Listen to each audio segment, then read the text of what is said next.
ঠাকুর শ্রীরামকৃষ্ণ নাগমশাই ওরফে দুর্গাচরণ নাগকে দেখিয়ে নরেন্দ্রনাথকে বলেছিলেন, এরই ঠিক ঠিক দীনতা, একটুও ভান নেই। শ্রীরামকৃষ্ণের এই দুই শিষ্য নরেন্দ্রনাথ ও নাগ মহাশয় সম্বন্ধে গিরিশচন্দ্র বলেছিলেন, নরেনকে ও নাগ মহাশয়কে বাঁধতে গিয়ে মহামায়া বড়ই বিপদে পড়েছেন। নরেনকে যত বাঁধেন তত বড় হয়ে যায়, মায়ার দড়ি আর কুলোয় না। শেষে নরেন এত বড় হলো যে মায়া হতাশ হয়ে তাকে ছেড়ে দিলেন। নাগমশাইকেও মহামায়া বাঁধতে লাগলেন, কিন্তু মহামায়া যত বাঁধেন নাগ মহাশয় তত সরু হয়ে যান। ক্রমে এত সরু হলেন যে মায়াজালের মধ্যে দিয়ে গলে চলে গেলেন। তৃণাদপি সুনিচেনা, তৃণের চেয়েও আনত। সত্যি নিরভিমানিতার ও দীনতার মূর্ত প্রতীক ছিলেন সাধু নাগ মহাশয়। তাঁর প্রতি শ্রীরামকৃষ্ণের নির্দেশ ছিল, তুমি জনকের মতো গৃহস্থাশ্রমে থাকবে, তোমায় দেখে গৃহীরা যথার্থ গৃহস্থের ধর্ম শিখবে।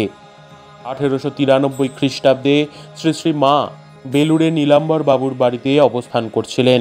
সেদিন একাদশী। শ্রী শ্রী মা আহারে বসেছেন। এমন সময় বাড়ির ঝি এসে খবর দিল, মা, নাগ মহাশয়কে। তিনি প্রণাম করছেন, কিন্তু মাথায় এত জোরে ঠুকছেন মনে হয় রক্ত বেরুবে। স্বামী যোগানন্দ পেছন থেকে কত বলছেন থামবার জন্য, কিন্তু কোনো বাক্যই নেই, যেন হুঁশ নেই। পাগল নাকি মা? শ্রী শ্রী মায়ের প্রাণ ঝঙ্কার দিয়ে উঠল। তার নির্দেশে স্বামী যোগানন্দ কম্পমান নাগমশাইকে মায়ের কাছে নিয়ে গেলেন। শ্রী শ্রী মা দেখেন নাগমশাইয়ের কপাল ফুলে গেছে, চোখ দিয়ে জল পড়ছে, পা টলমল করছে। ভাবে মাতোয়ারা নাগমশাইয়ের মুখে কেবল মা মা শব্দ। পর্দানসীন ও লজ্জাপটাবৃতা জননী তাকে ধরে বসান, চোখের জল মুছিয়ে দেন, লুচি ফল মিষ্টি তাকে খাওয়াতে চেষ্টা করেন, কিন্তু পারেন না। নাগমশাই শ্রী শ্রী মায়ের পায়ে হাত দিয়ে বসে আছেন, আর সারাক্ষণ মুখে শুধু মা মা রব। শ্রী শ্রী মা তার মাথায় ও গায়ে হাত বুলিয়ে দেন, ঠাকুরের নাম শোনান। কিছুক্ষণ পরে তার হুঁশ এলে শ্রী শ্রী মা নিজে খেতে বসেন ও নাগমশাইকে প্রসাদ খাইয়ে দেন। খাবার পরে বিদায়ের সময় নাগমশাই বলতে থাকেন, নাহং নাহং তুহু তুহু।